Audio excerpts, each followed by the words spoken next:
Chapter 2. The Pool of Tears. "Curiouser and curiouser!" cried Alice. She was so much surprised that for the moment she quite forgot how to speak good English. "Now I'm opening out like the largest telescope that ever was. Goodbye, feet!" For when she looked down at her feet, they seemed to be almost out of sight, they were getting so far off. "Oh, my poor little feet! I wonder who will put on your shoes and stockings for you now, dears. I'm sure I shan't be able. I shall be a great deal too far off to trouble myself about you. You must manage the best way you can. But I must be kind to them," thought Alice, "or perhaps they won't walk the way I want to go. Let me see. I'll give them a new pair of boots every Christmas." And she went on planning to herself how she would manage it. "They must go by the carrier," she thought, "and how funny it'll seem sending presents to one's own feet, and how odd the directions will look. Alice's right foot, Esquire, hearthrug, near the fender, with Alice's love. Oh dear, what nonsense I'm talking." Just then her head struck against the roof of the hall. In fact, she was now more than 9 feet high, and she at once took up the little golden key and hurried off to the garden door. Poor Alice! It was as much as she could do, lying down on one side, to look through into the garden with one eye, but to get through was more hopeless than ever.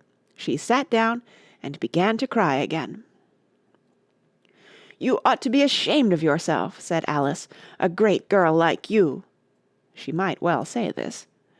"To go on crying in this way. Stop this moment, I tell you." But she went on all the same, shedding gallons of tears, until there was a large pool all round her, about 4 inches deep, and reaching half down the hall. After a time she heard a little pattering of feet in the distance, and she hastily dried her eyes to see what was coming. It was the White Rabbit returning, splendidly dressed, with a pair of white kid gloves in one hand and a large fan in the other. He came trotting along in a great hurry, muttering to himself as he came, "Oh, the Duchess, the Duchess! Oh, won't she be savage if I've kept her waiting!" Alice felt so desperate that she was ready to ask help of anyone, so when the rabbit came near her, she began, in a low, timid voice, "If you please, sir." The rabbit started violently, dropped the white kid gloves and the fan, and scurried away into the darkness as hard as he could go. Alice took up the fan and gloves, and, as the hall was very hot, she kept fanning herself all the time she went on talking. "Dear, dear, how queer everything is today, and yesterday things went on just as usual. I wonder if I've been changed in the night. Let me think. Was I the same when I got up this morning? I almost think I can remember feeling a little different. But if I'm not the same, the next question is, who in the world am I? Ah, that's the great puzzle." And she began thinking over all the children she knew that were of the same age as herself, to see if she could have been changed for any of them. "I'm sure I'm not Ada," she said, "for her hair goes in such long ringlets, and mine doesn't go in ringlets at all. And I'm sure I can't be Mabel, for I know all sorts of things, and she knows such a very little. Besides, she's she, and I'm I, and, oh dear, how puzzling it all is. I'll try if I know all the things I used to know. Let me see. 4 times 5 is 12, and 4 times 6 is 13, and 4 times 7 is... Oh dear, I shall never get to 20 at that rate. However, the multiplication table doesn't signify. Let's try geography. London is the capital of Paris, and Paris is the capital of Rome, and Rome... No, that's all wrong, I'm certain. I must have been changed for Mabel. I'll try and say, how doth the little? And she crossed her hands on her lap as if she were saying lessons, and began to repeat it, but her voice sounded hoarse and strange, and the words did not come the same as they used to do. How doth the little crocodile improve his shining tail, and pour the waters of the Nile on every golden scale? How cheerfully he seems to grin, how neatly spread his claws, and welcome little fishes in, with gently smiling jaws. I'm sure those are not the right words, said poor Alice, and her eyes filled with tears again as she went on. I must be Mabel after all, and I shall have to go and live in that poky little house, and have next to no toys to play with, and oh, ever so many lessons to learn. No, I've made up my mind about it. If I'm Mabel, I'll stay down here. It'll be no use their putting their heads down and saying, "Come up again, dear." I shall only look up and say, "Who am I, then? Tell me that first, and then, if I like being that person, I'll come up. If not, I'll stay down here till I'm somebody else. But, oh dear," cried Alice with a sudden burst of tears, "I do wish they would put their heads down. I am so very tired of being all alone here." As she said this, she looked down at her hands, and was surprised to see that she had put on one of the rabbit's little white kid gloves while she was talking. "How can I have done that?" she thought. "I must be growing small again."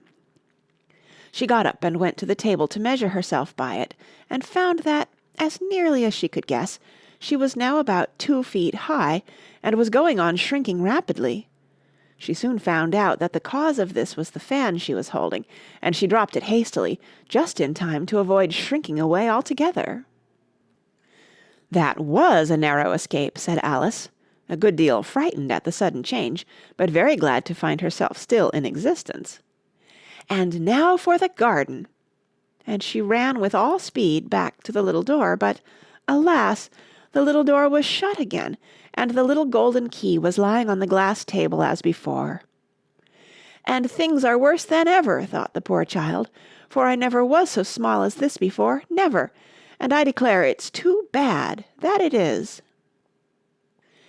As she said these words, her foot slipped, and in another moment, splash, she was up to her chin in salt water. Her first idea was that she had somehow fallen into the sea, "and in that case I can go back by railway," she said to herself. Alice had been to the seaside once in her life, and had come to the general conclusion that wherever you go to on the English coast, you find a number of bathing machines in the sea, some children digging in the sand with wooden spades, then a row of lodging-houses, and behind them a railway station. However, she soon made out that she was in the pool of tears which she had wept when she was 9 feet high. "I wish I hadn't cried so much," said Alice as she swam about, trying to find her way out. "I shall be punished for it now, I suppose, by being drowned in my own tears. That will be a queer thing, to be sure. However, everything is queer today." Just then she heard something splashing about in the pool a little way off, and she swam nearer to make out what it was. At first she thought it must be a walrus or hippopotamus, but then she remembered how small she was now, and she soon made out that it was only a mouse that had slipped in like herself. "Would it be of any use now," thought Alice, "to speak to this mouse? Everything is so out of the way down here that I should think it very likely it can talk. At any rate, there's no harm in trying." So she began. "Oh, Mouse, do you know the way out of this pool? I am very tired of swimming about here, oh Mouse." Alice thought this must be the right way of speaking to a mouse. She had never done such a thing before, but she remembered having seen in her brother's Latin grammar, "A mouse, of a mouse, to a mouse, a mouse, o mouse." The mouse looked at her rather inquisitively, and seemed to her to wink with one of its little eyes, but it said nothing. "Perhaps it doesn't understand English," thought Alice. "I dare say it's a French mouse, come over with William the Conqueror." For, with all her knowledge of history, Alice had no very clear notion how long ago anything had happened. So she began again, "Où est ma chatte?" which was the first sentence in her French lesson book. The mouse gave a sudden leap out of the water, and seemed to quiver all over with fright. "Oh, I beg your pardon," cried Alice hastily, afraid that she had hurt the poor animal's feelings. "I quite forgot you didn't like cats." "Not like cats!" cried the mouse in a shrill, passionate voice. "Would you like cats if you were me?" "Well, perhaps not," said Alice in a soothing tone. "Don't be angry about it. And yet I wish I could show you our cat, Dinah. I think you'd take a fancy to cats, if you could only see her. She is such a dear, quiet thing," Alice went on, half to herself, as she swam lazily about in the pool. "And she sits purring so nicely by the fire, licking her paws and washing her face, and she is such a nice soft thing to nurse, and she's such a capital one for catching mice. Oh, I beg your pardon," cried Alice again, for this time the mouse was bristling all over, and she felt certain it must be really offended. "We won't talk about her any more, if you'd rather not." "We, indeed!" cried the mouse, who was trembling down to the end of his tail. "As if I would talk on such a subject! Our family always hated cats. Nasty, low, vulgar things. Don't let me hear the name again." "I won't, indeed," said Alice, in a great hurry to change the subject of conversation. Are you fond of dogs?" The mouse did not answer, so Alice went on eagerly. "There is such a nice little dog near our house I should like to show you. A little bright-eyed terrier, you know, with oh, such long curly brown hair, and it'll fetch things when you throw them, and it'll sit up and beg for its dinner and all sorts of things. I can't remember half of them. And it belongs to a farmer, you know, and he says it's so useful it's worth £100. He says it kills all the rats and—" "Oh dear," cried Alice in a sorrowful tone, "I'm afraid I've offended it again." For the mouse was swimming away from her as hard as it could go, and making quite a commotion in the pool as it went.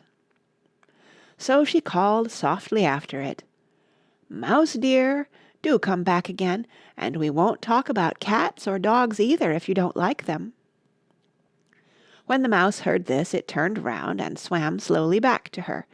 Its face was quite pale, with passion, Alice thought, and it said in a low, trembling voice, "Let us get to the shore, and then I'll tell you my history, and you'll understand why it is I hate cats and dogs."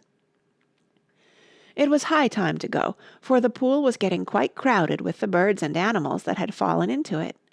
There were a duck and a dodo, a lory and an eaglet, and several other curious creatures.